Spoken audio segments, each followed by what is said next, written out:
반갑습니다. 오늘 우리 함께 살피고자 하는 말씀은 야고보서 3장 2절에서 10절까지의 말씀입니다. 혀 지키기라는 주제로 하나님의 말씀 선포하겠습니다. 교도하실게요. 제가 먼저 읽습니다. 우리가 다 실수가 많으니 만일 말에 실수가 없는 자라면 곧 온전한 사람이라 능히 온 몸도 곤래 씌우리라.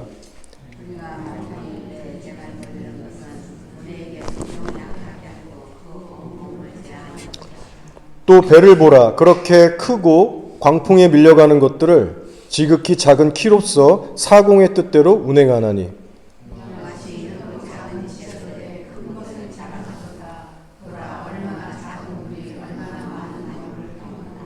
혀는 그 불이요 불의의 세계라. 혀는 우리 지체 중에서 온몸을 더럽히고 삶의 수레바퀴를 불사르나니 그 사르는 것이 지옥불에서 나느니라.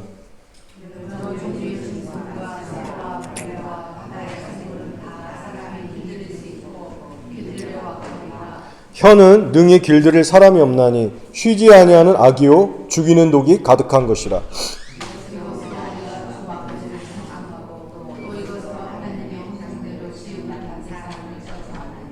한 입에서 찬송과 저주가 나오는도다. 내 형제들아 이것이 마땅하지 아니하니라.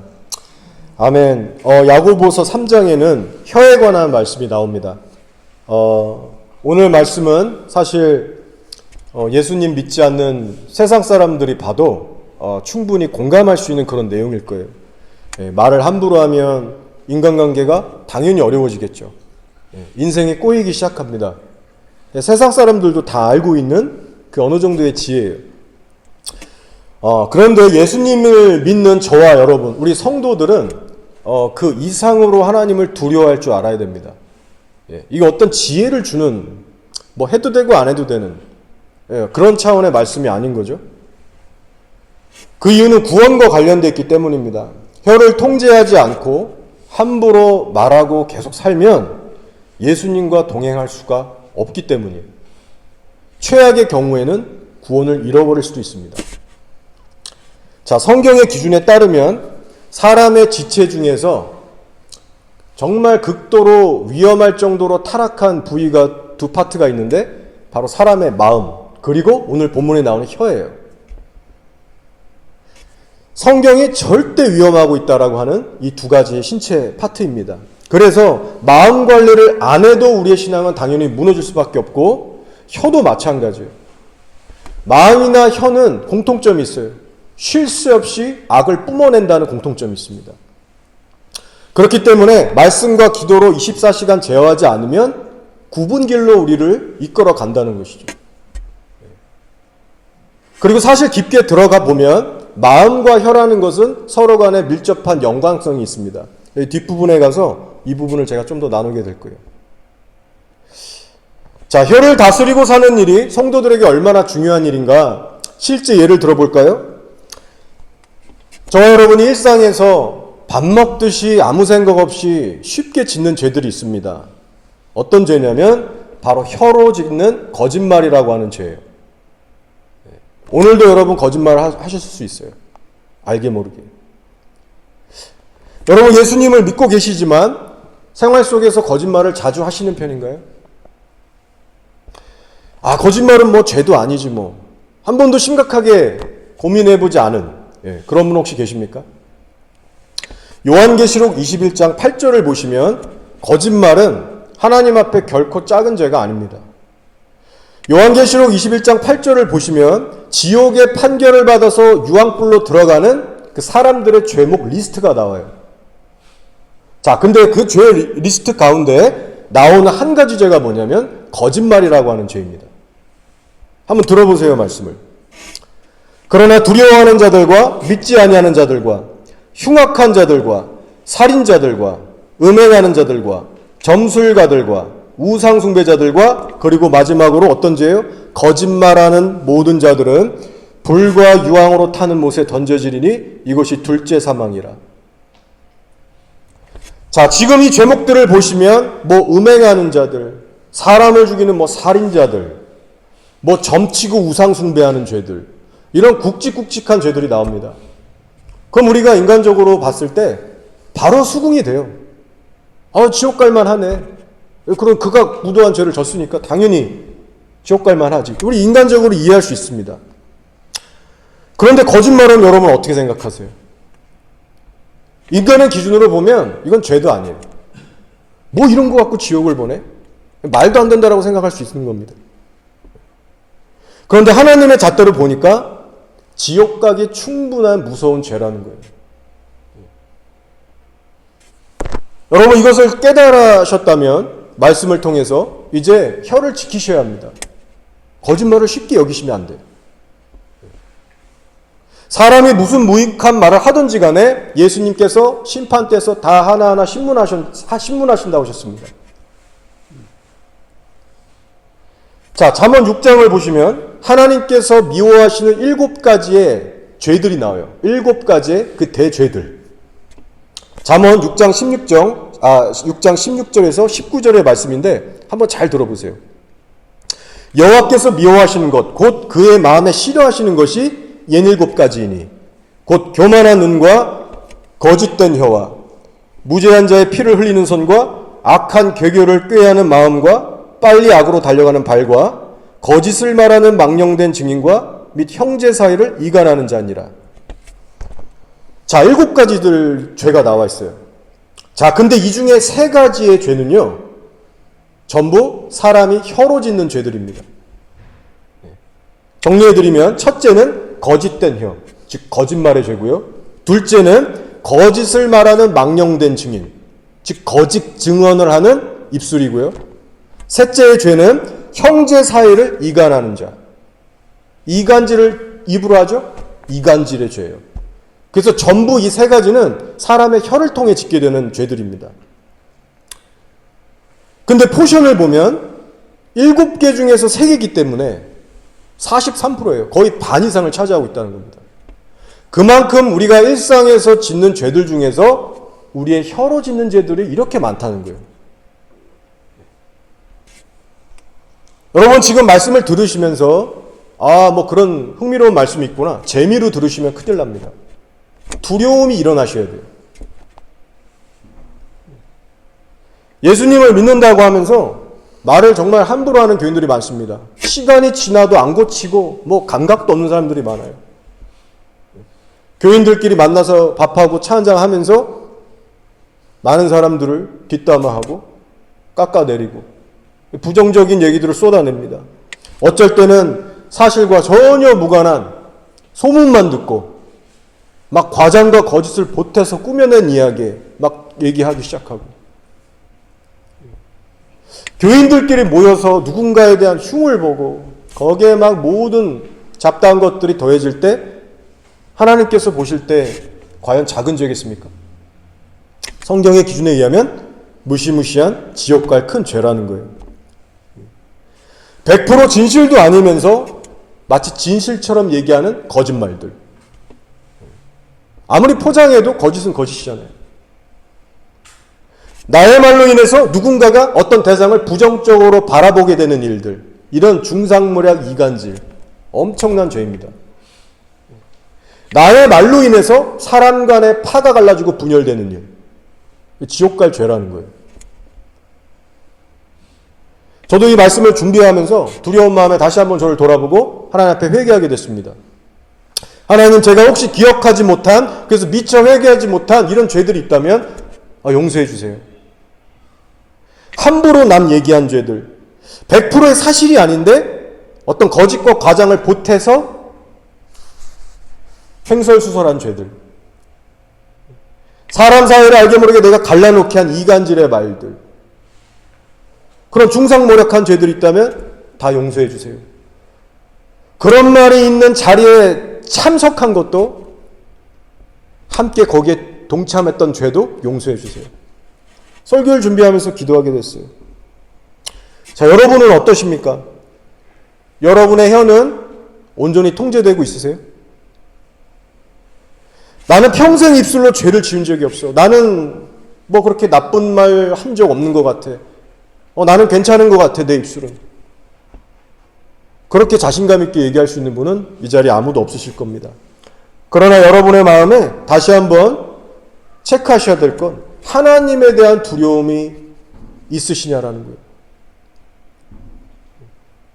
2절에서 다음과 같이 말씀합니다. 우리가 다 실수가 많으니 만일 말에 실수가 없는 자라면 곧 온전한 사람이라. 능히 온 몸도 곤래 씌우리라. 자, 사도 야고보가 썼는데요. 지금 자신을 포함해서 하는 말입니다. 나도 힘들어 사도인데. 나는 잘하는데 너희만 못하는구나. 그게 아니라 우리가 다 실수가 많으니. 즉 말에 있어서 많은 사역자들과 성도들이 실수를 하고 넘어지고 범죄하게 된다는 거예요. 저와 여러분도 예외가 아닙니다. 우리가 사람들하고 이렇게 있을 때는, 이렇게 교회에서 예배 드릴 때는 서로의 말도 잘 들어주고 말도 좀 침묵도 할 줄 알고 상당히 우리가 나이스해요. 그런데 사람들이 없는 뒤에서는 어떻습니까? 내 속에 있는 것들을 다 끄집어내서 공유할 수 있는 그런 친하고 편한 사람들을 만났을 때, 그때도 여러분 말을 절제하세요? 내가 무슨 말을 해도 이해해주고 받아주고 편한 그 환경이 딱 세팅됐을 때, 예를 들어 여러분 부부간에 친밀한 어떤 성도의 교제들 가운데 혹은 전화통화를 은밀히 하면서 그때도 하나님을 인식하세요? 한 번은 제가 나름 신앙이 좋은 어떤 분하고 만나서 식사하고 대화를 하는 그런 시간들이 있었습니다. 옛날 얘기예요. 저보다는 좀 나이가 있었던 분이었고 신앙심이 그래도 좋으신 그런 사람이었어요. 그래서 이제 저한테 신앙에 이런저런 조언도 주시고 대화가 이제 좀 길어지게 됐습니다. 그런데 계속 얘기를 이제 듣다 보니까 제가 기분이 이렇게 상하게 되는 거예요. 왜냐하면 이분이 자꾸 이제 자기 얘기만 일방적으로 계속 하시면서 어떤 좀 저는 이제 무시받는다는 느낌도 좀 이렇게 들고 뭔가 좀 일방적인 것 같다. 인격적이지 못한 것 같다. 이런 느낌이 들면서 기분이 되게 이제 다운이 되고 안 좋았었습니다. 그리고 이제 그날 그런 마음으로 집에 와서 잠을 잤는데요. 한 꿈을 꾸게 됐어요. 어떤 꿈이었냐면 그날 저에게 그 신앙의 조언을 준다라고 하는 그 사람이 꿈에 탁 나타난 거예요. 근데 그분의 얼굴이 크게 이제 보이면서 눈, 코, 입이 보이는데 그분의 입이 클로즈업 돼서 탁 보이는 거예요. 근데 그 입을 보니까 새카맣고 보라색을 띤 정말 썩어 문드러지는 퉁퉁 부은 입이 돼서 딱 보는데 그냥 악취가 이렇게 날 정도로 퉁퉁퉁 벗어 막 이게 까맣게 막 고름 차 있는데 딱 봐도 이게 정상이 아닌 거예요. 그리고 나서 제가 잠을 깨게 됐습니다. 자, 잠에서 깨어났는데 그 장면이 지금 많은 세월이 흘렀거든요. 아직까지도 생생히 잊혀지지가 않아요. 아, 주님이 주시는 꿈이 아닐까? 어제 있었던 일에 대한 어떤 메시지가 아닐까? 그런 생각이 들더라고요. 아니나 다를까 그분한테 곧 연락이 와서 이렇게 얘기하는 거예요. 자기가 잘못했다. 내가 말을 쓸데없이 많이 했다. 하나님의 책망을 받고 회개하게 됐다고 연락이 왔습니다. 그래서 제가 컨펌을 받은 거죠. 아, 하나님이 보여주신 게 맞구나. 어쨌든 그분의 그렇게 또 솔직하게 얘기해 주셔서 너무 감사했고 참 귀한 분이시고 한편으로는 하나님이 우리가 어떤 말을 하는지 다 듣고 계시는구나. 어떤 그런 경외함도 일어나게 됐죠. 다시 한번 제가 그 사건을 통해 깨닫게 된 건 예수님은 우리들의 대화를 다 듣고 계신다는 거예요.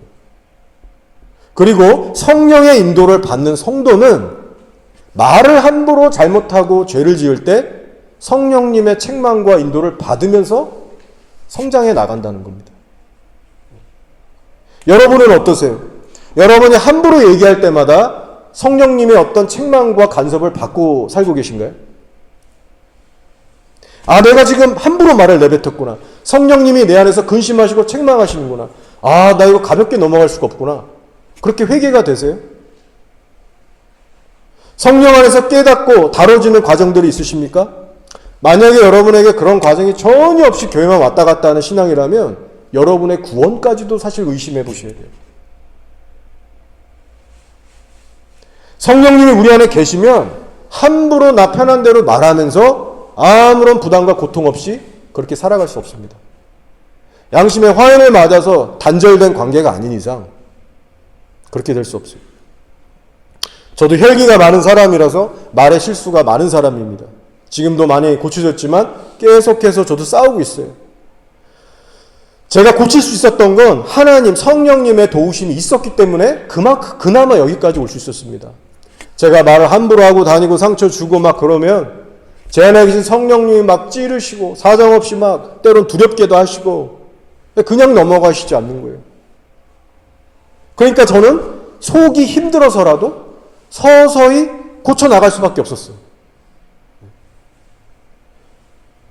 성령님의 간섭과 인도를 놓고 여러분 모두가 간절히 기도하셔야 합니다. 그런 것이 전혀 없으시다면. 자, 7, 8절을 한번 볼게요. 여러 종류의 짐승과 새와 벌레와 바다의 생물은 다 사람이 길들일 수 있고 길들여 왔거니와 혀는 능히 길들일 사람이 없나니 쉬지 아니하는 악이요 죽이는 독이 가득한 것이라 했어요. 이 땅의 모든 동물들은 사람의 손에 길들여질 수 있다. 하지만 사람의 혀만큼은 마음대로 안 된다는 거예요. 왜냐? 심히 부패했기 때문에. 이게 뭐 가망이 없는 거예요. 사람의 혀는 쉬지 아니하는 악이요 죽이는 독이 가득한 것이라. 독사와 같다라고 하잖아요. 독사의 혀와 같다. 따라서 이 정도의 부패함을 통제하고 살려면 누구의 힘이 필요해요? 신의 힘이 필요해요. 사람의 힘과 노력으로는 안 됩니다. 그래서 구체적으로 하나님께 나아가셔서 간절히 매일 기도하시라는 거예요. 날마다 한번 이렇게 기도해 보시기 바랍니다. 성령님, 내가 말을 잘못할 때마다 나를 간섭해 주세요. 부담 팍팍 주시고 아프게 하시고 깨지게 하시고 그래서 회개가 터져나올 수 있도록 도와주세요. 민감하게 해주세요. 내 입술에 성령의 파수꾼을 세워주시고 재갈을 물려주세요. 얼마나 이런 기도가 필요한지 모릅니다, 여러분. 이런 기도를 평소에 전혀 안 해오신 분이 계시다면 오늘부터 꼭 시작해 보시기 바랍니다. 기도의 재단이 쌓여가지 않으면요, 하나님의 일은 일어나지 않아요. 혀의 공사, 혀의 개혁은 한 번에 일어나지 않습니다. 간절히 기도하시고 동시에 스스로 노력해 가세요. 그러면 성령님께서 이끌어 주십니다. 자, 언어가 가진 힘 혹은 잠재력에 대해서 세상 사람들 가운데 이 전문적으로 연구하는 그런 학자들이 있습니다. 연구원, 과학자들. 예수 믿는 사람들 대부분 아닌데요. 순수하게 언어 자체만 가지고 연구한 건데 실험 결과 놀라운 주목할 만한 결과물들을 얻어냈어요. 자, 한번 들어보세요. 제가 그대로 한번 읽어드리겠습니다. 이는 뇌과학과 수많은 심리 실험을 통해 과학적으로 입증된 사실이다. 젊은 시절로 돌아간 것처럼 생각하고 말하게 했더니 신체 나이가 20년이나 젊어진 노인들이 있다는 거예요. 거짓으로 높은 IQ 점수가 나왔다고 알려줬더니 실제로 IQ 점수가 올라간 아이들. 그리고 긍정적인 말을 시켰더니 정신건강이 빠르게 회복된 우울증 환자들. 여러 실험의 결과가 이를 뒷받침한다. 놀랍지 않습니까? 세상 사람들이 말하는 뇌과학, 그리고 수많은 임상실험, 어떤 그런 실험들을 통해서 입증된 그걸 가지고 지금 얘기하는 거예요. 예. 책으로도 나온 것들이고 기사로도 알려진 내용들이에요. 뭐냐면 사람의 말에는 이토록 놀라운 영향력이라는 게 있다는 겁니다. 믿지 않는 사람들에게. 말의 힘을 연구해온 전문가들 중에 심리학과 교수예요. 김정호 교수라는 분이 있고 또 심리학 박사 고은미라는 박사가 계세요. 자, 유명한 책도 썼어요. 뭐 말의 알고리즘 이런 책도 쓰셨는데 이분들이 하는 얘기가 뭐냐면 사람의 인생은 어떤 말의 알고리즘을 갖고 있느냐에 따라서 결정된다라는 아주 그런 파격적인 말을 했습니다. 그러면서 실제 실험을 통해서 입증된 사례를 설명하는데 랭어 박사라는 해외분이 계시대요. 랭어라고 하는 해외 이 박사. 이분이 호텔 메이드들을 데리고 실험을 했답니다. 호텔 메이드 실험. 그러니까 메이드라고 하면 호텔 방 정리하고 청소해주는 그런 이제 직원들을 얘기하는 거죠. 두 그룹으로 나눈 거예요. 그래서 한 그룹에게는 호텔을 청소하는 일은 신나고 건강에 좋은 일이다. 그건 노동이 아니야. 그거는 운동하는 거야. 그러니까 즐기면서 해. 이런 긍정적인 말을 막 해줬대요. 그리고 또 다른 그룹에게는 그런 말 전혀 없이 그냥 일만 시킨 거예요. 그리고 4주 동안의 시간을 주면서 두 그룹에게 똑같이 호텔 일을 시킵니다. 그리고 나서 4주 후가 지나서 두 그룹의 사람들을 모아서 신체 검사를 해요. 그리고 어떤 수치들이 나왔나, 건강이 어떻게 체크됐나, 그걸 체크한 거예요. 궁금하시죠? 어떤 결과가 나왔을지? 자, 호텔을 청소하는 일은 노동이 아니라 운동이야. 긍정적인 말을 받으면서 일했던 그 그룹 사람들은요, 체중, 그리고 체지방 비율, 그리고 혈압의 수치가 상대 그룹보다 훨씬 낮게 나왔답니다. 실제 실험으로 검증된 사례입니다. 무엇을 말해주고 있죠? 세상에 그 날고긴다라는 똑똑한 사람들이 정말 심혈을 기어서 수차례 실험들을 하면서 증명해낸 거예요. 그들이 주장하는 건 이겁니다. 사람이 말을 어떻게 사용하느냐에 따라 인생은 달라질 수 있다. 신체에도 영향을 미치고 정신적인 건강에도 영향을 미치고 심지어 일의 능률에도 사람의 말은 영향을 끼친다는 거예요. 그래서 이런 연구 결과를 들으면 저는 개인적으로 막 흥미도 생기고 자극도 되고 일종의 동기부여라는 게 막 되더라고요. 그래? 사람의 말에 이 정도의 파워가 있어? 다시 한번 저도 주목하게 되는 거예요. 그럼 이제 나도 혀를 좀 잘 써봐야겠네? 최대한 활용을 잘해서 혜택 좀 봐야겠다. 그런 어떤 자극이 일어납니다. 여러분도 그런 마음이 들지 않으세요? 돈이 드는 것도 아니고 내 입 갖고 내가 말하는데 이걸 한번 정말 효과적으로 한번 써보고 싶다. 자, 세상 사람들도 깨닫고 책으로 내는 그런 놀라운 발견입니다. 여러분의 혀를 통해 나가는 말에는 힘이 있고 영향력이 있어요. 문제는 무엇이냐? 나쁜 쪽으로 쓸 거냐 아니면 좋은 쪽으로 쓸 거냐의 문제겠죠. 그래서 성경의 말씀은 진리입니다. 잠언 18장 21절의 말씀이에요. 죽고 사는 것이 혀의 힘에 달렸나니 혀를 쓰기 좋아하는 자는 혀의 열매를 먹으리라. 뿌린 대로 거둔다는 거예요. 좋게 쓰면 인생이 복을 받고 살게 될 것이고 나쁘게 쓰면 망하게 될 거다. 영생과 관련된 말씀이에요. 결국엔 사람이 죽고 사는 문제까지, 즉 현세와 내세 두 세계 모두에 혀는 영향을 끼친다는 겁니다.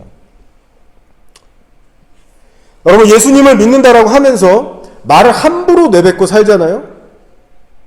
성령을 계속해서 근심시키면서 막 성령을 소멸시키면서 그렇게 함부로 혀를 놀리고 살잖아요. 그럼 그런 사람이 정말 예수님과 동행하는 사람일까요? 천국 갈 수 있는 준비가 되고 있겠습니까? 영만 거듭나면 말을 함부로 써도 괜찮을까요? 영은 영이고 혀는 혀니까 분리해서 우리가 생각해도 될까요? 절대 그렇지 않습니다, 여러분. 6절에서 이렇게 경고하잖아요. 혀는 곧 불이요 불의의 세계라. 혀는 우리 지체 중에서 온몸을 더럽히고 삶의 수레바퀴를 불사르나니 그 사르는 것이 지옥불에서 나느니라. 자, 지금 지옥이라는 단어까지 언급하면서 상당히 수위 깊게, 수위 높게 경고하고 있습니다. 누굴 향해서 주는 메시지예요? 성령으로 거듭난 초대교인들에게 주는 말씀이에요. 이게 단순히 말을 예쁘게 하면 서로에게 덕이 되니까 너네 기분 좋고 은혜 받을 거야. 하면 좋지만 안 해도 괜찮아. 그런 수준으로 주고 있는 게 아니에요. 지금 지옥까지 얘기하고 있잖아요. 자, 사람의 신체 중에서도 뜨거운 불이라고 성경이 묘사하고 있는 기관은요, 유일하게 혀밖에 없습니다. 사람의 머리나 팔다리 보고 불과 같다라고 묘사하지 않아요. 그 정도로 위험한 거예요. 우리 불 위험하다라는 거 초등학생들도 다 알잖아요. 모든 걸 태워버리고 죽이고 파괴합니다. 혀가 그렇다는 거예요.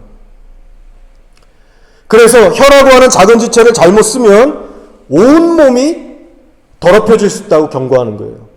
말씀을 보니까 혀는 우리 지체 중에서 온몸을 더럽히고, 그러니까 여러분이 혀를 잘못 쓰시면 여러분의 혀만 타락하고 끝나는 게 아니라, 죄 짓고 끝나는 게 아니라 여러분의 온 몸이 다 죄를 짓고 더러워진다는 거예요.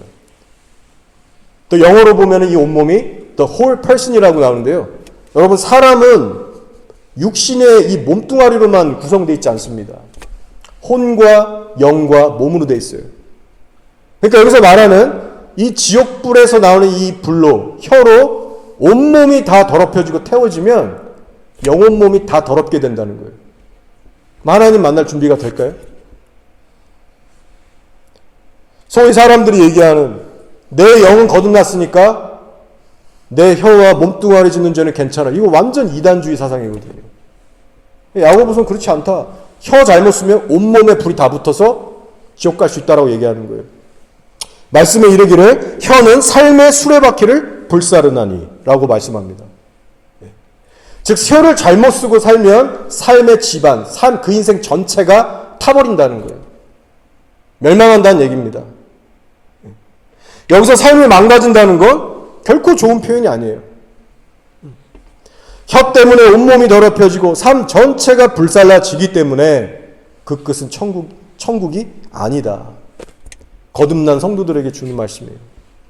그래서 하는 말씀이 삶의 수레바퀴를 불사르는 불이 어디서 나와요? 지옥불에서 나오는 거예요. 그러니까 그 지옥불이 우리를 태워서 끌고 가는 거예요. 혀를 잘못 쓰면. 혀에서 나오는 불의 출처는 지옥불이다. 따라서 그 혀의 불에 온몸이 타들어가서 인생이 망가지게 되면 끝은 지옥이다.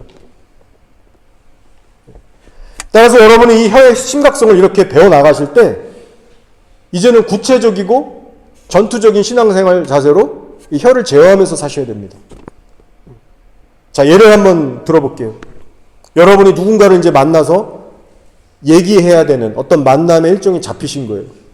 그러면 그 사람을 만나기 전에 하나님께 충분히 기도하시고 만나시기 바랍니다.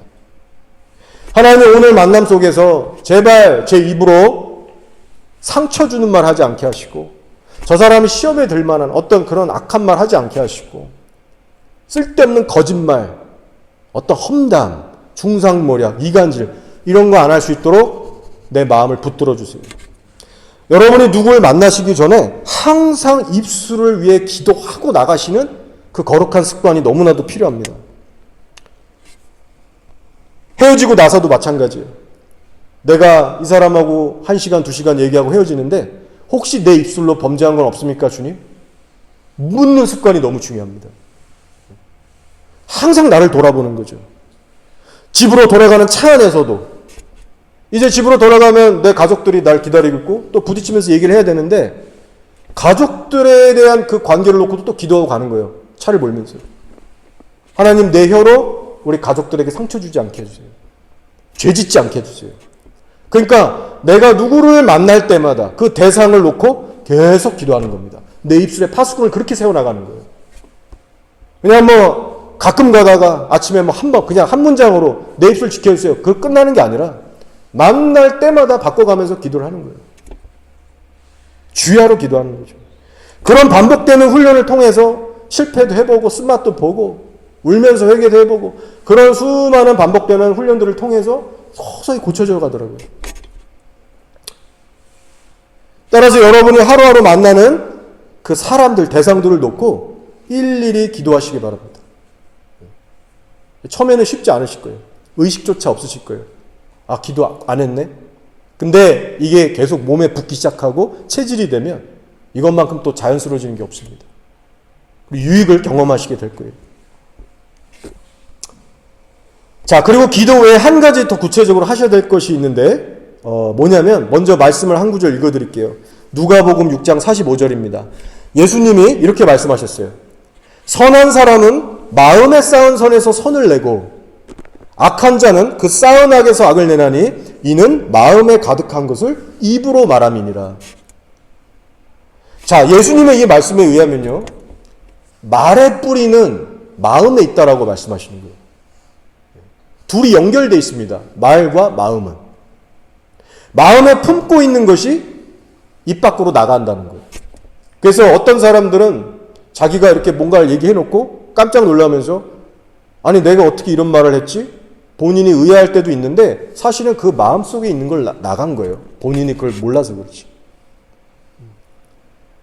이건 과장이 아니고 예수님께서 주고 계신 진리의 기준이에요. 이는 마음에 가득한 것을 입으로 말함이니라. 그래서 우리의 마음이 어떤 것을 품고 살아가느냐, 이것이 너무 중요하다는 말씀이에요. 결론적으로 우리의 마음이 말씀에 사로잡혀 있지 않고 하나님의 성령의 기도용으로 충만해 있지 않으면요, 우리의 마음은 육신의 본성으로 가득 차게 됩니다. 마치 한 달, 두 달 잔디 안 깎아봐요. 잡초가 그냥 무성해진 것처럼. 육신의 본성으로 가득 차게 돼요. 그러면 툭 하면 어떤 말이 나가겠습니까? 배우자가 짜증나게 하고 누가 툭 건들 때 분노가 나가고 짜증이 나가고 미움이 나가고 용서하기 싫은 마음이 올라오고 불평에 의심에 우울로 빠지는 거예요. 우리가 아무리 성령으로 거듭났어도 마음의 육신으로 가득 차게 되면요, 입에 제어란 것이 불가능해집니다. 사실상 너무 어렵고 겨우 해도 폭탄 문제예요. 시간 문제예요. 반드시 실수하고 넘어지게 됩니다. 그래서 말의 뿌리는 마음이라는 것을 기억하시고 말의 변화를 제대로 일으키려면 뭘 해야 될까요? 마음밭부터 갈아엎어야 됩니다. 따라서 여러분의 마음을 말씀의 은혜와 능력으로 항상 경작하시고 그 말씀에 항상 꼭 잠겨서 사셔야 돼요. 그래서 큐티와 기도를 그렇게 날마다 해야 된다라고 모든 목사님들이 강조하시는 겁니다. 마음까지 사로잡도록. 말씀과 기도의 기운으로 마음이 충만해지면 물론 그래도 넘어질 때가 있겠지만 보다 더 쉽게 혀를 통제하고 살 수가 있어요. 하나님은 그걸 원하십니다. 예수님처럼 100%를 그 완벽한 기준을 요구하시는 건 아니지만 그래도 마음으로 기도로 그래서 말을 통제해서 열매를 맺는 그 신앙생활을 요구하고 계신 겁니다. 자, 이제 말씀을 정리하겠습니다. 여러분, 입술의 통제라는 것이 여러분의 신앙의 우선순위에 있어서 절대로 밀리지 않게 하세요. 자, 생각해 보세요. 혀의 통제에는 관심도 없고 훈련도 하지 않는 사람이 있어요. 성도 중에. 과연 그런 사람이 하나님의 어떤 비전을 얘기하고 성령 충만을 논하고 어떤 하나님의 어떤 꿈을 논할 수 있겠습니까? 절대 그렇지 않습니다. 혀의 경건에 대해서는 관심도 없고 열매도 없다면 그 사람이 하는 유창한 방언기도, 섬김, 봉사 다 쓸데없는 거예요. 혀로 증명이 돼야 됩니다, 여러분. 입술의 경건에 대해서 관심도 없고 훈련하지도 않는 성도는요, 어떤 주의 일도 제대로 감당할 수가 없습니다. 오히려 가는 곳마다 분열을 일으키고 싸우게 되죠. 하나님은 먼저 너의 입을 절제하고 통제해라. 그 말씀 주시지 않겠어요? 하나님은 인격적인 분이세요. 우리도 마찬가지고. 말 함부로 하는 사람하고는 같이 일하기도 싫고 곁에 있고 싶지도 않습니다. 일을 맡길 수가 없어요. 하나님도 마찬가지겠죠. 그러니 내 입에서 악을 버리고 거룩한 입으로 훈련하는 이 일이 하나님 앞에서는 가장 기본적이면서도 우선시되는 중요한 사역이라는 것. 이것을 우리가 잊지 않기를 원합니다. 경건의 모양이 아니라 혀를 실제로 고쳐나갈 수 있는 경건의 능력을 갖추는 일. 이것이 하나님께서 기대하고 계신 바예요. 물론 그 훈련이 쉽지는 않을 겁니다. 그러나 여러분, 당부드리는 것은 절대로 해이해지거나 중간에 포기하지 마세요. 오늘 말씀을 보면 사도 야고보, 사도조차도 쉽다라고 인정한 적이 없습니다. 위에서 제가 설명을 잠깐 드렸어요. 사도 야고보가 한 말이 우리가 다 실수가 많으니, 본인을 포함해서 우리라고 얘기하고 있잖아요. 하지만 힘들다고 포기해라, 대충 해라가 야고보서의 결론이 아니라는 걸 여러분 명심하세요. 교회들에게 사도가 어떻게 가르치고 있습니까? 9절 10절이에요. 이것으로 우리가 혀로 우리가 주 아버지를 찬송하고 또 혀로 하나님의 형상대로 지음을 받은 사람을 저주하나니 한 입에서 찬송과 저주가 나오는도다. 내 형제들아, 이것이 마땅하지 아니하니라. 이것이 결론이에요. 마땅하지 아니하니라. 즉 혀를 통제하고 사는 삶은 당연히 해야 되고 무조건 해야 된다. 그런 결론의 방향으로 우리 지금 주고 있는 겁니다. 그래서 지옥이라는 단어도 얘기했고 불이라는 것도 얘기했고, 그래서 말을 끝까지 함부로 하고 살 때에는 인생의 수레바퀴, 너희들의 온몸이 다 불타고 더러워펴지게 될 것이고 영혼이 멸망당할 수 있다. 이 두려운 경고로 교회들에게 주고 있다는 사실을 여러분 기억하세요. 자, 말씀을 이제 마치겠는데요. 여러분의 마음 안에 오늘 이 말씀을 들으시면서 새로운 자각과 도전이 일어나시기를 축복합니다. 자, 여러분 스스로에게 이런 질문을 던지시고 집에 가셔서도 계속 되뇌어 보세요. 사람의 혀는 마치 쉬지 않고 독을 내뿜는 이런 독사와 같다고 했는데, 그렇다면 나는 어떻게 입을 다스리면서 살고 있나 요즘? 혀가 쉬지 않고 24시간 독을 뿜는 것처럼 나도 성령 안에서 24시간 혀를 통제하고 살고 있나? 사람의 말에는 힘이 있어서 불신자들이 내뱉는 말도 사람의 그런 어떤 여러 가지의 영향을 주는데, 나는 하나님 안에서 어떤 말을 하고 살고 있나? 스스로에게 물으시면서 새롭게 결단하는 시간이 되길 원합니다. 부부 관계에서부터 자녀들과의 대화, 이웃들 간에 어떤 대화가 이루어지고 있는지, 혹은 여러분의 말로 인해서 누군가가 고통을 받고 신음하고 괴로워하고 있진 않은지 하나님 앞에서 두렵고 떨림으로 돌아보세요. 여러분과 저는 전혀 기억도 못하고 인식하지 못할 수도 있어요. 내가 무심코 던진 말 때문에 누군가는 마음이 너무 괴롭고 하루 이틀, 1년 그 이상으로 마음이 괴롭고 힘들 수도 있는 거예요. 설마 나의 말로 인해서 그런 사람이 있을까? 나는 그런 짓은 하지 않은 것 같아. 그렇게 장담 있게 얘기할 수 있는 사람이 어디 있겠어요? 그러니 하나님 앞에 각자를 돌아보자는 겁니다. 하나님, 내 말투는 어떻습니까? 나한테는 너무 익숙하고 자연스럽지만 나의 그런 어떤 대화법을 통해서 얼마나 많은 사람들이 상처를 받고 시험에 들지 않는지. 그래서 이 시간 우리들이 집중해야 할 거는 뒤에서 나를 흉봤던 다른 사람들의 그런 언어와 죄가 아니라 하나님 앞에서의 내 혀입니다. 내가 어떻게 언어 생활하고 있나. 각자를 돌아보자는 거예요. 자, 시편 19편 14절의 말씀이 저 여러분의 기도가 되고 열매로 맺혀지기를 원합니다. 다윗이 이렇게 얘기했어요. 나의 반석이시오 나의 구속자이신 여호와여, 내 입의 말과 마음의 묵상이 주님 앞에 연락되기를 원하나이다. 자, 하나님과 누구보다 친밀했던 다윗이 하나님께 간절한 기도의 고백을 하면서 쓴 시편이에요. 주여, 내 입의 말과 마음의 묵상이 주님 앞에 연락되기를 원하나이다. 그래서 이 구절을 가만히 묵상해 보면 다윗은 잘 알고 있었던 것 같아요. 사람의 혀와 마음은 가장 부패한 기관이구나. 그렇다면 나는 내 마음과 혀부터 하나님을 기쁘시게 해야 되겠구나. 예배 핵심이 거기 있겠구나. 다윗은 그걸 성령 안에서 깨달은 거예요. 다윗은 잘 알았습니다. 말과 마음을 엮어서 지금 기도하잖아요. 예수님이 말씀하신 것처럼 사람의 말은 그 뿌리는 마음이다. 다윗이 알고 있었던 거예요. 말과 마음이 서로 연결되어 있는 그 영적 원리를. 그래서 이런 기도를 평소에 해나갔던 다윗을 우리가 생각해 보면 하나님 앞에서 신앙생활이란 걸 어떻게 해나갔을까? 우리 충분히 짐작할 수 있습니다. 어떻게 말과 마음을 지키며 싸우며 살아냈을지. 여러분들 이제 삶으로 돌아가시면 여러분의 말과 마음을 꼭 지켜나가시길 바랍니다. 성령 안에서의 기도와 성령 안에서의 말씀 묵상, 그리고 찬양, 그리고 순종의 그 훈련들을 통해서 여러분의 마음과 말을 하루하루 지키시고 승리해 나가시는 그런 복된 주님의 자리를 다 되시기를 축복합니다.